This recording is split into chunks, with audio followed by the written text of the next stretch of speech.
El aire.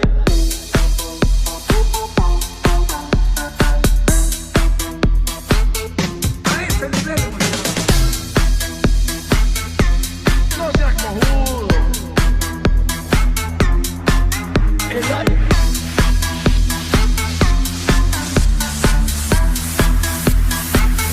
A ese nivel. Nos ordenan no hacer nada y ese hacer nada lo hacemos mal, la puta que nos parió todito. No seas cojudo. A ese nivel hemos llegado.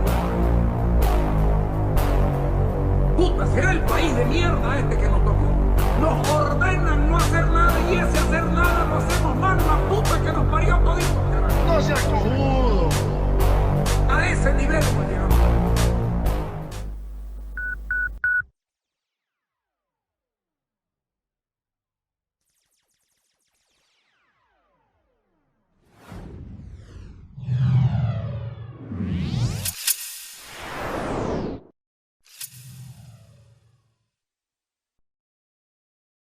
Buenas noches, miércoles 24 de enero del año 2024. El presidente Arce se convierte en el alquimista o en el brujo del año. Está resucitando a Evo Morales. Le pido 20 segundos y seguimos.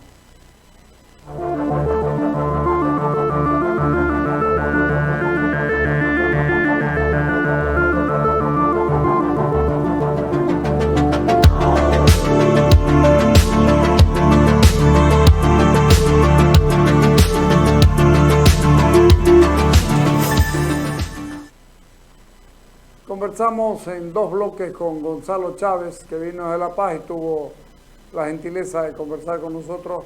Se lo recomiendo, está muy bueno. Dale. Gonzalo, gracias por venir, porque venir de La Paz aquí y además por visitar el programa. No, muchísimas gracias por la invitación, Carlos. Estoy muy contento en tu nuevo estudio. Está espectacular, así que a la orden. Está mal el país entero, la política y sobre todo la economía está peor que la política, ¿no? Yo creo que la economía está mal y la política la está empeorando, ¿no? Porque todos estos conflictos que estamos viviendo, toda esta disputa de poder entre Arce y Evo Morales, pues van direccionadas a generar más incertidumbre, retrasar consumo, retrasar inversión, y generar pues una situación económica que desde la política pues la complica, ¿no? Lo debe haber escuchado el presidente ayer, no piensa cambiar el modelo para nada del mundo, más bien lo va a profundizar, dice, no sé si será que se va a caer más hondo o qué será. Mira, no sé si tú te acuerdas, hay una película de 1993 que se llama El Día de la Marmota. Claro. El Día de la Marmota es un... Como el Lelutier, ¿no? Sí, el Día de la Marmota es la película de un personaje que despierta todos los días en el mismo día. Y hace exactamente lo mismo, repite lo mismo, piensa lo mismo, y eso entra en lo que se llama en inglés en un loop, ¿no es cierto? En una situación de dar vueltas y vueltas, y me da la impresión que Arce Catacora ha entrado en el Día de la Marmota. Está en un día que no existe. ¿No es cierto? Existe solamente... Y además lo repite. Y lo repite, y lo repite. Ves los discursos, repite la propaganda repite al presidente, el presidente repite la propaganda, y tú ves que ha entrado en lo que en el collao se llama el guaironco, ¿no? Que da vueltas y vueltas y vueltas, pero no sale del lugar.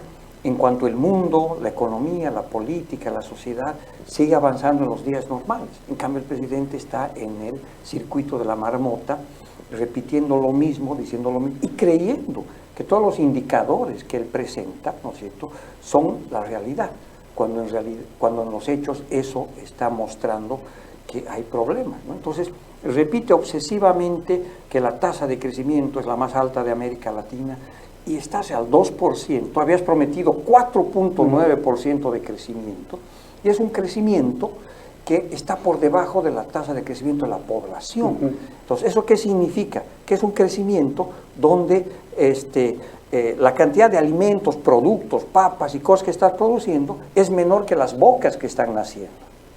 Y por lo tanto, eso pues genera una situación sumamente complicada. Es un desfase, ¿no? Es un desfase, es un crecimiento bonsai, es un crecimiento pequeño, ¿no es cierto?, bastante bajo, que además viene ya en una descendencia desde el año 2014. Ha habido un pequeño salto en el 2021 por el tema de la pandemia, que saltó, hubo un rebote estadístico, pero esto es un desgaste sistemático, ¿no es cierto? Y continuo de la tasa de crecimiento. ¿No?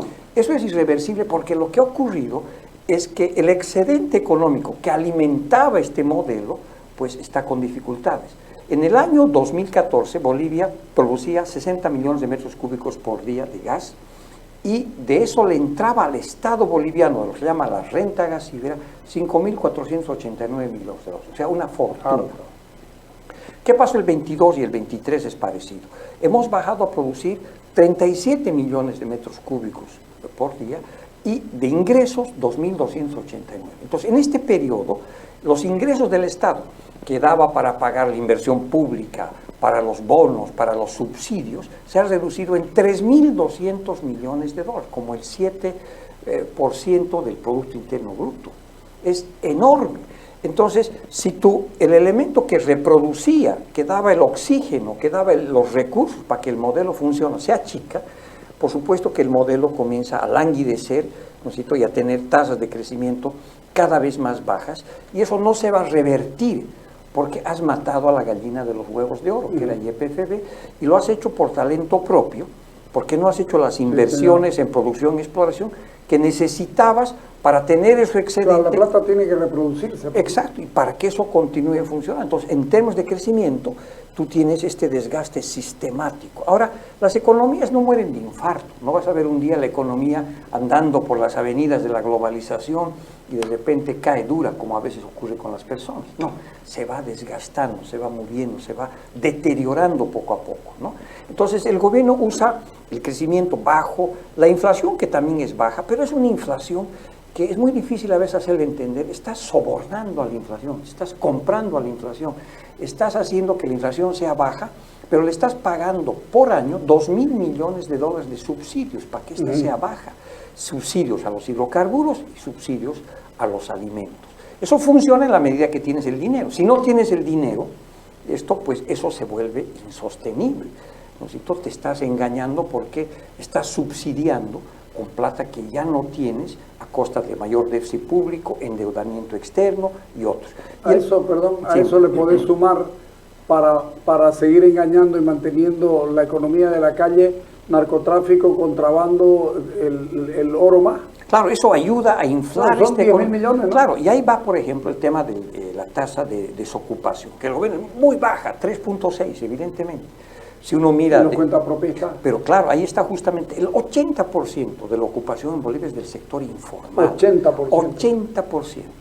O sea, 8 de cada 10 trabajos son trabajos de sobrevivencia. Son esta gente que está en el día a día, esa clase media que ha sacado su auto para ir a vender ropa usada, ese que está vendiendo chicles en la esquina, el otro que está trayendo otras cosas. Pero también está pues esta economía gigantesca que el gobierno ha creado, que está basada en la informalidad y muchas veces en la ilegalidad. 25.000 millones de dólares, o sea, casi un poquito más que la mitad del Producto Interno Bruto, vienen de la nueva rosca minero, cocalera, comercial que se ha formado, ¿no es cierto? Esos son los nuevos ricos que este modelo ha creado. A ver, vamos, importaciones, las legales, 13.000 millones de dólares, más contrabando, según la Cámara Nacional de Industrias, 16.000 millones de dólares de importaciones. Sector minero, entre cooperativistas del oro y otros, 6.000 millones de dólares. Ahí va 22.000 millones de dólares. Siendo muy modesto para hacer una, digamos, una aproximación a qué significa el narcotráfico. 4.000 millones. 4.000, 3.000, 4.000. Entonces, 26.000 millones de dólares entran a la economía, han creado esta burbuja de consumo que ahora la llamamos desarrollo equivocadamente, y resulta que ese grupo, que son los nuevos ricos de Bolivia, pagan muy pocos impuestos, o prácticamente no pagan impuestos. El ingreso para el Estado es poco. Y vos marcabas el otro día que encima la minería recibe el subsidio de unos 500 millones de dólares. De los hidrocarburos. Entonces, mira, el ejemplo más dramático que uno puede ver de cómo se ha creado esta burbuja de consumo en base a una economía ilegal e informal es el cooperativista minero. Mira, Santa Cruz, ¿cuánto tiempo le ha tomado ser una economía que exporta 2.700, 2.800 millones de dólares? 40 años. 40 años.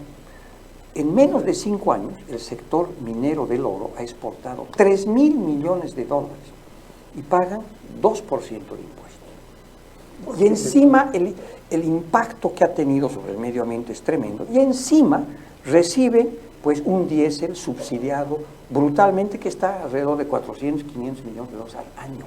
Entonces, es un sector que ha crecido brutalmente, recibe servicios prácticamente gratuitos y no contribuye nada, ¿no es cierto?, a la economía boliviana, al Estado boliviano, y encima depreda. ¿Qué ha pasado? Lo que ha ocurrido es que este es un gobierno que ha generado rentas. Nos ha generado unas rentas enormes en base a políticas públicas o en base a no políticas públicas.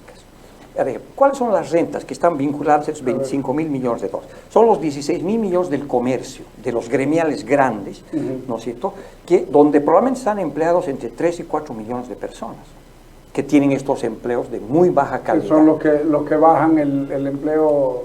Claro, y son básico. los que dicen, claro, entonces el gobierno los mira y de repente tú tienes un ingeniero de chofer, dice, estás trabajando, sí, pero digamos, estás trabajando. Y eso dice el gobierno, ahí está, ¿no es cierto?, el éxito del modelo, ¿no es cierto? Entonces, ¿y eso cómo ha funcionado eso? En base a un tipo de cambio fijo, que ha estado estable, y un tipo de cambio real apreciado. Entonces, el tipo de cambio te ha ayudado a crear esta burbuja de consumo de importaciones, ¿no?, que ha generado esta brutalidad de ocupaciones de muy baja calidad y que te ha dado la sensación de que aquí circula dinero. Por eso el presidente, ¿no es cierto?, se queda boca abierto cuando ve los restaurantes llenos o las peluquerías llenas. Cuando uno debería estar contento si el hospital tiene buena calidad de servicio o las escuelas. Pero bueno, él está viendo la burbuja, ¿no es cierto? Entonces, de igual manera, con una política muy laxa en términos de impuestos, ha dejado una renta para el sector minero, para la nueva minería, enorme. Entonces, les cobra solo poquito, 2%, cambias lealtad política por favor económico y de repente creas un movimiento poderosísimo económico que además es transnacionalizado, chinos, colombianos, peruanos, contrabando, en fin, ¿no es cierto?, realmente un enclave minero muy grande vinculado a la minería. Y lo mismo ocurre con los cocaleros. Entonces, este gobierno ha administrado rentas a través de acciones del Estado y ha convertido las rentas en apoyo político, ¿no es cierto? Y a eso han llamado modelo económico. Gran parte de ese modelo económico ha funcionado en la medida que había plata del Estado, ¿no es cierto?, que venía a través sobre todo... Había sido lo más importante el Estado. Fundamental, porque generó, ¿no es cierto?, más de 60.000 millones de dólares vinculados a las exportaciones de hidrocarburos. Llovió plata en Bolivia entre el 2006 y el 2014. Y no solamente eso, sino nos perdonaron la deuda externa. Bolivia tenía como 64% del PIB de deuda externa y eso bajó a 17%. Entonces imagínate entrar a una economía donde llueve plata, producto de los buenos precios de las materias primas, en particular gas y minerales, y encima que te digan, ¿sabes qué?, tú me debías, el mundo te diga, no, tú me debías, pero no importa, te voy a perdonar porque eres un país altamente endeudado y porque eres pobre. Entonces entras al gobierno con un shock de ingresos brutal y eso hace generar esta burbuja de consumo. Y tú creas una situación donde dices, miren, desarrollo y crecimiento son 3 cosas: inflación baja, crecimiento moderado y tasa de desocupación baja. Yo mido esas 3 cosas y creo un imaginario y digo, cuando las cosas están bien, estos 3 están bien. Y creas una narrativa que dices, desarrollo, economía, prosperidad, son estas 3 cosas. Y repites machaconamente todos los días de que esas 3 variables no han cambiado significativamente. Es como cuando vas al médico, un médico junior, imaginemos, digamos, el Dr. House, ¿te acuerdas de la serie? Entonces el Dr. House nunca te atiende en primera, te atienden sus médicos ayudantes. Entonces los médicos ayudantes te hacen un análisis de sangre y ven, crecimiento 2, no está mal. Te hacen un análisis de orina y dicen, no, bueno, mira, no está mal el crecimiento del desempleo 3.6, está bien. Te toman la temperatura, oye, una inflación de 2.1, no está mal. Entonces tú vas con esos 3 indicadores básicos y donde el Dr. House le dice, Dr. House, mire, este paciente no está mal. Y ya te comienza a mirar. Y el tipo te dice, oye, Y como es cascarrabias, te dice, oye, mira, ¿ya has hecho una tomografía de esta economía? ¿No te has dado cuenta que hay un tumor que se llama déficit público y está 11 años creciendo? ¿No has sacado una radiografía y ver que hay unos cálculos ahí dentro de este cuerpo que se llaman subsidios y que se comen 2.000 millones de dólares al año hace mucho tiempo? ¿No has visto que este pobre cuerpo económico, las reservas, sus defensas han bajado? El año 2014 tú tenías 15.000 millones de dólares de reservas. Tus defensas en dólares eran de 15.000 millones de dólares. Eso ha bajado a menos de 2.000. Parte está en oro y solo en divisa, en cash, hay 166 millones de dólares. Que hoy día deben ser menos. 5 días de importaciones.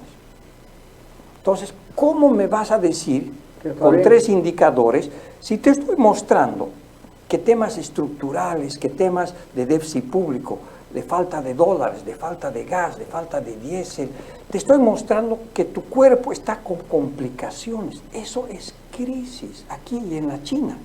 ¿No es cierto? Entonces tú no puedes... Ayer no lo aceptó. No acepta. Claro, la crisis ha sido creada, claro, por los analistas y bueno, digamos, toda esta ficción ideológica.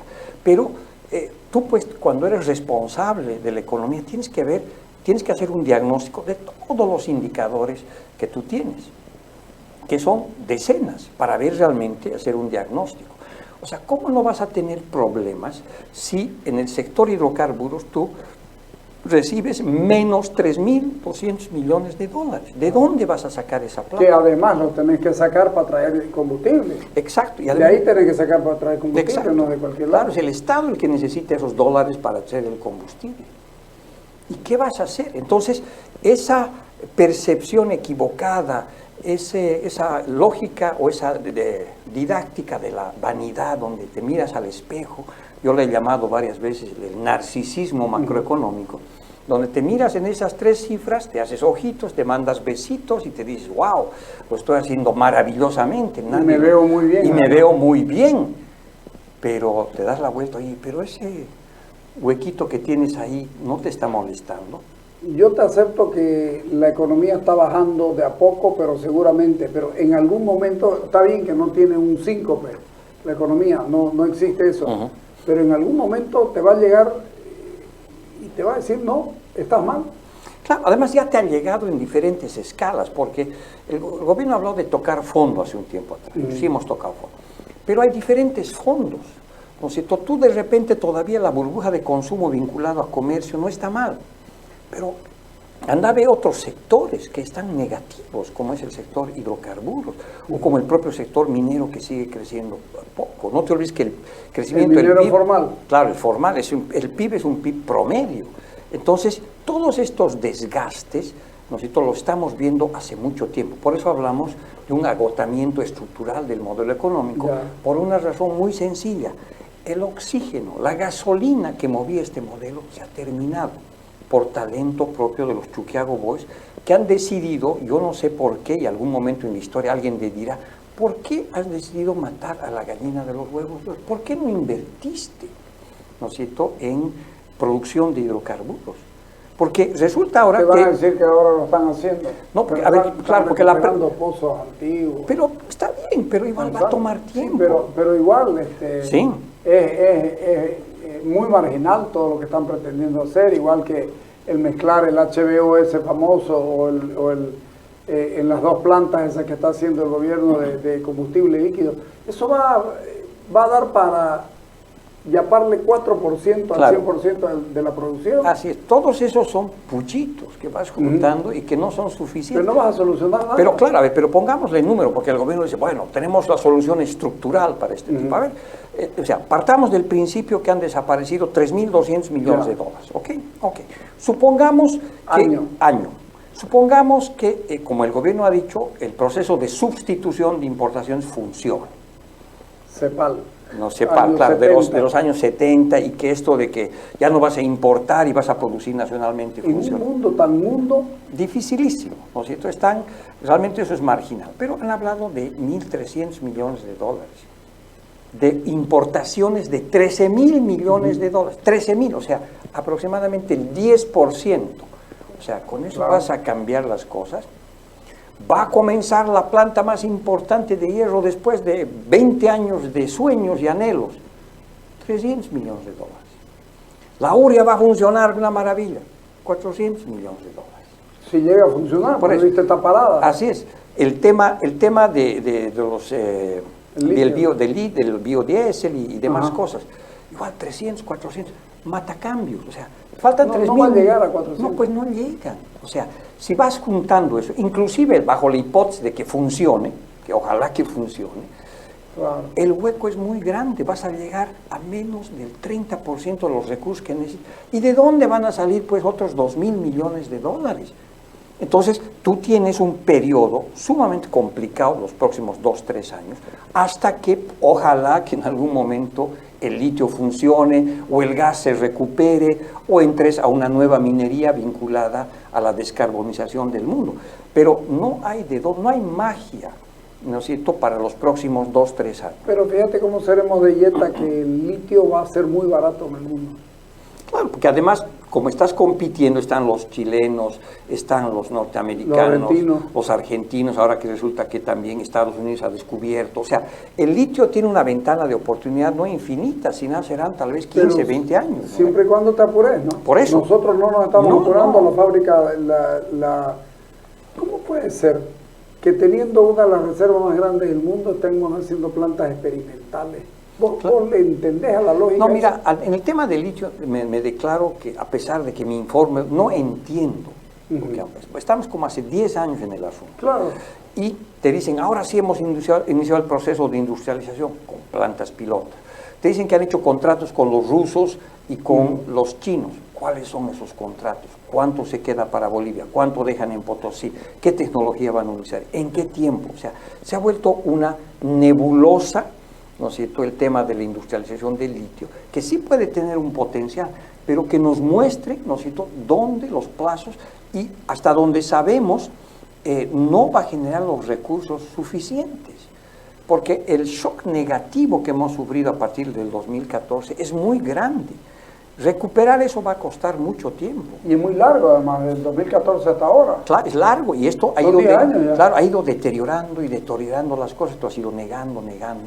Y resulta, ¿no es cierto?, que el presidente Arce niega al ministro Arce. Da la impresión que entre el 2006 y el 2014, el ministro de Economía era el fantasma Gasparín, ¿no es cierto?, porque resulta que dijeron, vamos a bajar la inversión pública en hidrocarburos de 600 a 100 millones de dólares. Y nadie le dijo, ministro, eso no se puede hacer. Es que no iba a las reuniones el ministro de hidrocarburos, no había el teléfono para llamar, oye, te estamos cortando.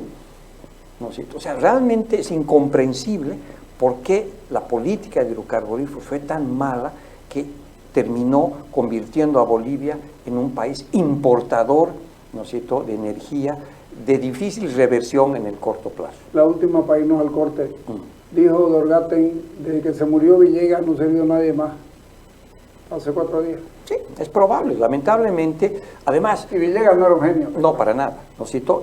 Pero lo interesante de todo esto es que se creó esta idea de que la nacionalización iba a resolver esos problemas, pero no hubo nacionalización en el sector hidrocarburos. Uno, que no hubo, claro, y dos, que no hubo inversión. En realidad hubo una cosa que de repente a alguna gente le va a parecer raro, hubo una privatización de YPFB. Grupos corporativos, ¿no es cierto?, sindicatos y grupos políticos tomaron la empresa y se la pagaron a los brasileños y esta cosa le pagaron harto. Así es, y crearon una situación donde viene el discurso nacionalizador que hace desaparecer el gas.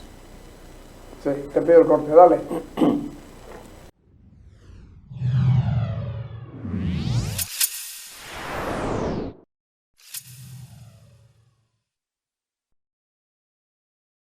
BID continúa innovando, firme y de la mano de Crown, representante y distribuidor exclusivo de BID para Bolivia. Muy pronto estaremos con una nueva generación para el segmento vagonetas. La nueva vagoneta SUV de nuevas energías creadas por BID, que convierte a estos vehículos en toda una revolución por la potencia, altas velocidades que alcanza y los niveles de eficacia. Todo esto lo sumamos a una conducción suave y silenciosa para el confort total de sus ocupantes. Muy pronto todos los vehículos serán como BID.